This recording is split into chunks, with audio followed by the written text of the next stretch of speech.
how to delete light tweet on Twitter. Now first of all, I'll open the Twitter here. So as you can see, the Twitter has been opened. Now I'll go to this my profile option and I'll scroll down a little bit, and here is likes. So what I'll do is I'll simply open this option and more tools and developer tools.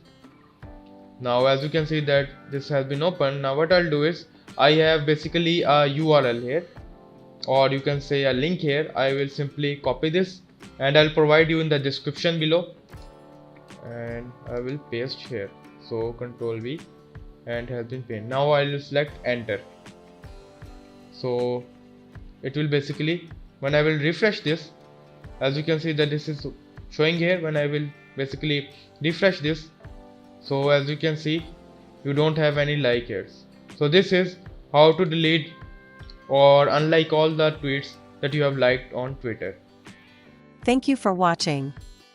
For more videos, please subscribe.